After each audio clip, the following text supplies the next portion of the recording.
हार्दिक स्वागत है। आज हम पढ़ेंगे राष्ट्रपति की कार्य और शक्तियाँ। इससे पहले जो राष्ट्रपति का जो पार्ट फर्स्ट था उसमें हमने राष्ट्रपति के निर्वाचन के बारे में अध्ययन किए थे। दूसरा जो पार्ट था उसमें हमने राष्ट्रपति की शक्तियों के बारे में पढ़ा है।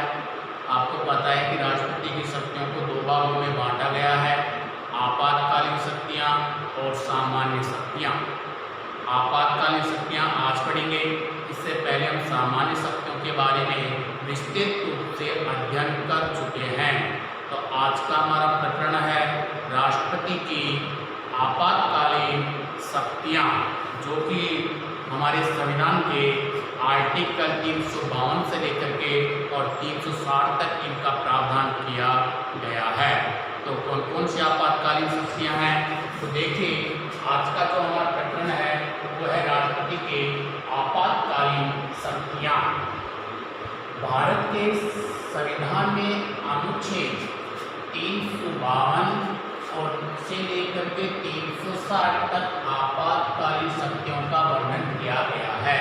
और उस आर्टिकल से लेकर के आर्टिकल 352 से लेकर के आर्टिकल 360 तक जो है वो राष्ट्रपति की आपातकालीन शक्तियों का वर्णन किया गया है हमारे संविधान के अंतर्गत। तो देखिए राष्ट्रपति को दी गई संकटकालीन शक्तियां निम्नलिखित हैं। तो देखो तीन शक्तियां हैं।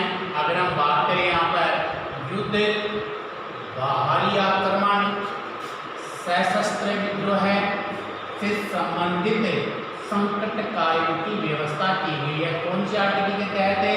352 के तहत है। कौन से आर्टिकल के तहत है? 352। कई बार कंपटीशन में एक क्वेश्चन पूछा गया है, युद्ध की स्थिति या युद्ध की आशंका होने पर राष्ट्रपति कौन से अनुच्छेद का प्रयोग करता है? तो राष्ट्रपति उस स्थिति में अनुच्छेद 352 का प्रयोग करता है। कब? युद्ध की स्थिति में, बाह्य आक्रमण की स्थिति में और सशस्त्र विद्रोह की स्थिति में।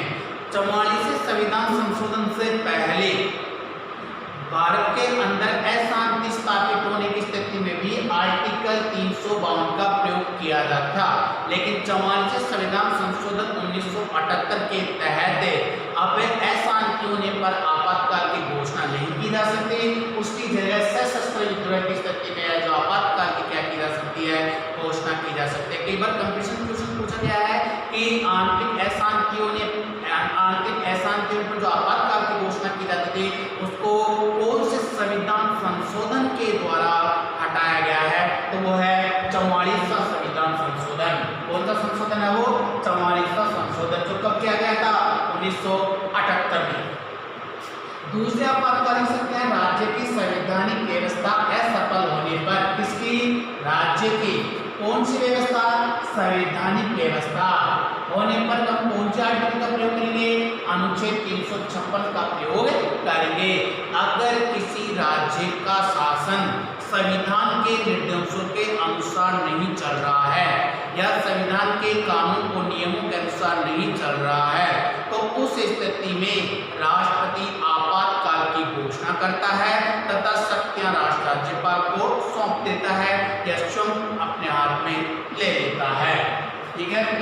वित्तीय संकट की घोषणा अनुच्छेद 360 है। अगर भारत में किसी प्रकार का वित्तीय संकट गड़बड़ा जाता है उस स्थिति में आर्टिकल 360 का प्रयोग किया जाता है। इस आर्टिकल का प्रयोग अभी तक हमारे देश में एक बार भी प्रयोग नहीं किया गया है। तो सबसे हम पहले पढ़ेंगे पहला युद्ध, बाहरी आक्रमण या सशस्त्र विद्रोह से संबंधित संकटकालीन व्यवस्था के तहत हम प्रावधान पढ़ते हैं। तो देखिए 44 संविधान संशोधन। कौन सा संविधान संशोधन की बात करें? हमें 44 संविधान संशोधन की बात करते हैं। ये कब हुआ था? 1978 में हुआ था। तो 44 संविधान संशोधन कब हुआ था? 1978 में हुआ था। अनुच्छेद 352 में कौन कौन से परिवर्तन किए गए? कौन से संविधान संशोधन के द्वारा? 44 संविधान संशोधन के द्वारा। कब हुआ था? 1978 में हुआ था। इसके द्वारा जो आर्टिकल 352 है उसमें कौन कौन से नए परिवर्तन किए गए हैं? तो देखिए इसमें पहला परिवर्तन की हम बात करें यदि राष्ट्रपति को आभास हो जाता है या राष्ट्रपति को यह महसूस हो जाता है कि भारत या उसके किसी क्षेत्र में, भारत या भारत के किसी अन्य क्षेत्र में सुरक्षा को युद्ध, बाह्य आक्रमण या सशस्त्र विद्रोह से खतरा है, अर्थात राष्ट्रपति को इस बात का आभास हो जाता है या इस बात का एहसास हो जाता है कि भारत के किसी क्षेत्र में सुरक्षा को खतरा पहुंच रहा है, सुरक्षा के लिए युद्ध हो रहा है या बाह्याक्रमण हो रहा है या बाह्याक्रमण होने की आशंका है या सशस्त्र विद्रोह होने की आशंका है, उस स्थिति में राष्ट्रपति अनुच्छेद 352 का प्रयोग करता है। तो यहाँ पर 3 बातें बताई गई हैं, एक तो बताया गया आपके युद्ध, एक बताया गया आपके बाह्य आक्रमण और एक बताया गया आपके सशस्त्र विद्रोह है। इस स्थिति में राष्ट्रपति अनुच्छेद 352 का प्रयोग करता है। युद्ध, बाह्य आक्रमण और सशस्त्र विद्रोह की आशंका होने के उपरांत बात करते हैं हमें, तभी राष्ट्रपति क्या करता है, आपातकाल की घोषणा करता है। दूसरी बात करें हम, राष्ट्रपति आपातकाल की घोषणा उस समय तक नहीं करेंगे जब तक कि मंत्रिमंडल, जब तक कि कौन है, मंत्रिमंडल ऐसा लिखित रूप में ऐसे निर्णय देने की सूचना उनको न दे, अर्थात राष्ट्रपति आपातकाल की घोषणा जब तक नहीं करेगा तब तक कि मंत्रिमंडल इसकी स्वीकृति प्रदान नहीं कर देता या इसके निर्णय की सूचना राष्ट्रपति को नहीं दे देता मंत्रिमंडल, तब तक राष्ट्रपति आपातकाल की घोषणा नहीं कर सकता। जैसे ही मंत्रिमंडल आपातकाल की सूचना राष्ट्रपति को पहुंचा देगा, उसके उपरांत ही राष्ट्रपति आपातकाल की क्या करेगा, घोषणा करेगा। ये कौन से संशोधन के द्वारा परिवर्तन किया गया है, 44 संविधान संशोधन 1978 के तहत, अर्थात मंत्रिमंडल की स्वीकृति होना क्या है, आवश्यक है, तभी राष्ट्रपति क्या करेगा, आपातकाल की घोषणा करेगा। जब तक मंत्रिमंडल की स्वीकृति प्राप्त नहीं हो जाती तब तक राष्ट्रपति आपातकाल की घोषणा नहीं कर सकता। नेक्स्ट पॉइंट हम बात करें, अब आपातकाल की घोषणा संसद के द्वारा 1 माह, कितने माह, संसद के द्वारा 1 माह में स्वीकृत होनी चाहिए। कितने माह में, 1 माह में। देखो यहाँ पर आपातकाल की घोषणा किसके द्वारा, संसद के द्वारा कितने माह में स्वीकृत होनी चाहिए, 1 माह में, अर्थात राष्ट्रपति ने जो आपातकाल की घोषणा की है ये संसद के द्वारा 1 माह के अंदर क्या होनी चाहिए, स्वीकृत होनी चाहिए। किसके द्वारा, संसद के द्वारा। कई बार कंपटीशन में क्वेश्चन पूछ लिया जाता है कि जो राष्ट्रपति ने जो आपातकाल की घोषणा की है उसको संसद कितने माह में स्वीकृत होनी चाहिए, 1 माह में स्वीकृत होनी चाहिए। कितने माह में, 1 माह में। पहले यह अवधि 2 माह की थी, पहले कितनी अवधि थी, 2 माह की। कब, 44वें संविधान संशोधन 1978 से पहले ये अवधि कितने माह की थी, 2 माह की। लेकिन 44वें संविधान संशोधन 1978 के द्वारा इस 2 माह की अवधि को हटा करके और कितने माह की कर दी, 1 माह की अवधि कर दी। संसद है आपातकाल की घोषणा को कितने माह में स्वीकृत होनी चाहिए, संसद के द्वारा 1 माह में स्वीकृत होनी चाहिए। कितने बहुमत के द्वारा, 2/3 बहुमत के द्वारा, अर्थात सदन में उपस्थित या मतदान करने वाले मतदाताओं की कुल संख्या का 2/3 बहुमत होना क्या है, आवश्यक है। तो कितना बहुमत होना आवश्यक है इसके लिए, 2/3 बहुमत का होना क्या है, आवश्यक है। तो यहाँ पर पूछ लिया जाता है कि जब आपातकाल की घोषणा करता है राष्ट्रपति तो संसद के कितने माह में स्वीकृत होना चाहिए, 1 माह में, कितने बहुमत के द्वारा, 2/3 बहुमत के द्वारा होनी चाहिए। अगला पॉइंट की हम बात करें, प्रत्येक 6 माह के बाद, कितने माह के बाद, प्रत्येक 6 माह के बाद आपातकाल लागू रहने की स्वीकृति संसद के दोनों सदनों के द्वारा अपने पूर्व बहुमत या उपस्थित मतदाताओं के 2/3 बहुमत से होनी चाहिए। प्रत्येक 6 माह के बाद अगर आपातकाल को लागू रखना है ठीक है। प्रत्येक 6 माह के बाद अगर आगे के लिए भी आपातकाल को लागू रखना है तो इसके लिए संसद की स्वीकृति होना आवश्यक है। और संसद की स्वीकृति भी संसद के दोनों सदनों के द्वारा, लोकसभा के द्वारा और राज्यसभा के द्वारा। कितने बहुमत के द्वारा? 2/3 बहुमत के द्वारा। अर्थात इसके लिए विशेष बहुमत की आवश्यकता पड़ती है। ठीक है। लोकसभा में 2/3 बहुमत से पारित होना चाहिए और राज्यसभा में 2/3 बहुमत से क्या होना चाहिए? पारित होना चाहिए। जब दोनों इसको पारित कर देते हैं उसके पश्चात आपातकाल को 6 माह के लिए और आगे बढ़ाया जा सकता है। तो कितना बहुमत होना चाहिए? 2/3 बहुमत होना चाहिए। कितने माह के लिए आगे बढ़ाना है? 6 माह के लिए आगे बढ़ाना है तो संसद के दोनों सदनों की स्वीकृति होना आवश्यक है। अगर हम बात करें यहाँ पर लोकसभा के 1/10 सदस्यों की मांग पर आपातकालीन स्थिति पर विचार करने के लिए विशेष बैठक बुलाना आवश्यक है। देखो यहाँ पर लोकसभा के 1/10 सदस्यों की मांग पर अगर लोकसभा के जो कुल सदस्य हैं उनके अगर 1/10 सदस्य इस आपातकाल की स्थिति पर विचार करने के लिए अपनी मांग रखते हैं उसके लिए क्या बुलाई जाती है? विशेष बैठक बुलाना क्या है? आवश्यक है। लोकसभा में उपस्थित मतदाताओं के साधारण बहुमत से आपातकाल की घोषणा समाप्त की जा सकती है। यानी कि लोकसभा के कुल सदस्यों का 1/10 सदस्य अगर आपातकाल की स्थिति पर विचार करने के लिए मांग कर रहे हैं या आपातकाल की मांग कर रहे हैं तो उसके लिए एक विशेष बैठक बुलाई जाती है और विशेष बैठक बुलाने के उपरांत उसमें निर्णय लिया जाता है। लोकसभा में जो उपस्थित सदस्य हैं उन उपस्थित मतदाताओं के साधारण बहुमत से आपातकाल को क्या किया जा सकता है? समाप्त किया जा सकता है। अगर आपातकाल को समाप्त करना है तो उसके लोकसभा के साधारण बहुमत के द्वारा आपातकाल को क्या किया जा सकता है? समाप्त किया जा सकता है। आपातकाल को समाप्त करने के लिए हमें विशेष बहुमत की आवश्यकता नहीं पड़ती है। साधारण बहुमत के द्वारा ही आपातकाल को समाप्त कर दिया जाता है। लेकिन अगर आपातकाल को लागू रखना है तो उसके लिए हमें विशेष बहुमत की क्या पड़ती है? आवश्यकता पड़ती है। अगर 6 माह से आगे बढ़ाना है तो उसके लिए संसद के दोनों सदनों की स्वीकृति होना क्या है? आवश्यक है। वो भी कितने बहुमत के द्वारा? विशेष बहुमत के द्वारा, 2/3 बहुमत के द्वारा होना चाहिए। ठीक है। राज्यों में ये तो था आपने 44 से संविधान संशोधन 1978 के द्वारा जो अनुच्छेद 352 में जो परिवर्तन किए गए हैं उसके बारे में। अब दूसरी शक्ति के हम बारे में बात करें, राज्यों में संवैधानिक तंत्र विफल होने पर अगर किसी राज्य का शासन संविधान के नियमों के अनुसार नहीं चल रहा हो और उस स्थिति में राष्ट्रपति है जो आपातकाल की घोषणा करता है।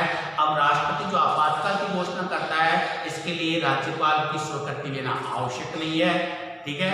लेकिन उसके बाद में उसकी स्वीकृति होना क्या है?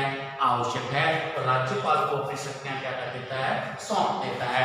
तो राज्य में संवैधानिक तंत्र विफल होने पर कौन सा आर्टिकल का प्रयोग करेंगे? यहाँ पर आर्टिकल का प्रयोग होता है 356। टेबल क्वेश्चन पूछ लिया जाता है कंपटीशन में, राज्य में संवैधानिक तंत्र की विफलता के ऊपर कौन से आर्टिकल का प्रयोग किया जाता है? तो आर्टिकल 356 का प्रयोग किया जाता है।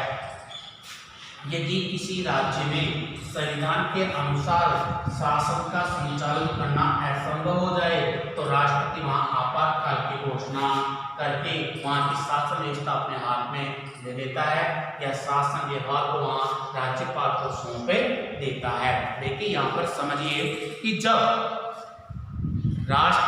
किसी राज्य का शासन संविधान के नियमों की, संविधान की व्यवस्था के अनुसार नहीं चल रहा हो, क्योंकि प्रत्येक एक व्यवस्था होती है, संविधान की व्यवस्था होती है। किसी भी राज्य का शासन अगर व्यवस्था के अनुसार नहीं चल रहा है, संविधान की व्यवस्था के अनुसार नहीं चल रहा है, तो उस स्थिति में राष्ट्रपति है जो वहां पर आपातकाल की घोषणा करता है और आपातकाल की घोषणा करने के उपरांत 356 के तहत उस राज्य की संपूर्ण शक्ति अपने हाथों में ले लेता है या फिर राज्यपाल को क्या कर देता है? सौंप देता है।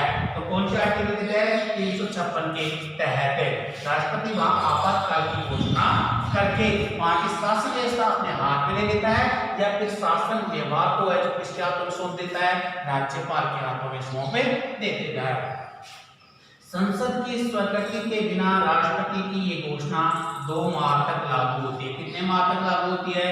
2 माह तक। देखिए, संसद की स्वीकृति के बिना, संसद की स्वीकृति ये बिना राष्ट्रपति ने जो संवैधानिक तंत्र की विफलता होने के उपरांत जो आपातकाल की घोषणा की है, ये कितने माह के लिए लागू होती है?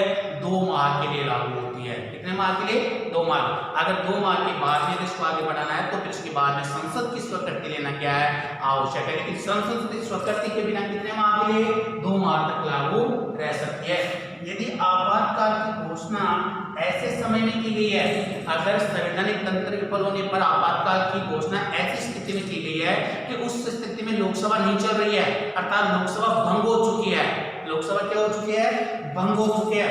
लोकसभा भंग हो गई है, अर्थात जब इस आपातकाल के साथ जो संवैधानिक तंत्र विफल होने पर राष्ट्रपति के द्वारा जो आपातकाल की घोषणा की गई है, ठीक है, ये घोषणा जब की गई है जब लोकसभा क्या हो गई थी? भंग हो गई थी। लोकसभा क्या हो गई थी? भंग हो गई थी। उस स्थिति में ये इसे की घोषणा की गई है। तो राज्यपाल की स्वीकृति मिलने पर घोषणा लोकसभा के, किसकी स्वीकृति मिलने पर? राज्यपाल की स्वीकृति मिलने पर घोषणा को लोकसभा के नवीन अधिवेशन के 30 दिन तक लागू रहेगी। अर्थात जब नई लोकसभा का गठन होगा उसके कितने माह से? 30 दिन के तक। अर्थात लोकसभा का जो पहला अधिवेशन होगा वहां तक, अर्थात 30 दिन तक क्या रहेगा? वो लागू रहेगा। यदि दोनों सदन इसके लिए अपनी सहमति दे दे, दोनों सदन कौन से? लोकसभा और राज्यसभा, क्योंकि संसद के 2 सदन है, एक लोकसभा है और एक राज्यसभा, जिसको निम्न सदन और उप सदन कहते हैं। तो दोनों सदनों के द्वारा इसके लिए अपनी सहमति दे दे तो ये घोषणा 6 माह तक क्या रहेगी? जारी रहेगी। कितने माह तक है? 6 माह तक। कब है? जब ये संसद के दोनों सदन इसकी क्या दे दे? अपनी सहमति प्रकट कर दे। देखो, 42 संविधान संशोधन जो कब हुआ था? 1976 में हुआ था। 44 संविधान संशोधन कब हुआ था? 1978 में हुआ था। 42 संविधान संशोधन कब हुआ था? 1976 में हुआ था। 42 संविधान संशोधन के द्वारा ये घोषणा 6 माह से बढ़ाकर के कितने वर्ष कर दी गई है? 1 वर्ष कर दी गई है। पहले कितने माह की थी? 6 माह की। स्वीकृति दोनों सदनों के द्वारा स्वीकृति मिलने पर ये 6 माह के लिए बढ़ाया जा सकता है। लेकिन 42 संविधान संशोधन 1976 के तहत इसको हटा करके कितनी कर दी गई है? 1 वर्ष। प्रत्येक 1 वर्ष के उपरांत इससे आपातकाल को आगे बढ़ाया जा सकता है। कितने माह के लिए? लास्ट अंतिम 3 माह के, 3 वर्ष के लिए इसको आगे बढ़ाया जा सकता है। तो ये कितनी शक्ति हो गई? 2 शक्ति हो गई अपने, एक तो अनुच्छेद 352 और एक अनुच्छेद 356। अगर हम आगे बात करेंगे अपना जो तीसरी शक्ति है, और तीसरी शक्ति कौन सी अपने? वित्तीय आपातकाल की घोषणा। कौन सी है? वित्तीय आपातकाल की घोषणा। तो देखो, हम अगली बात करें यहाँ, तो अपनी जो तीसरी शक्ति है वो है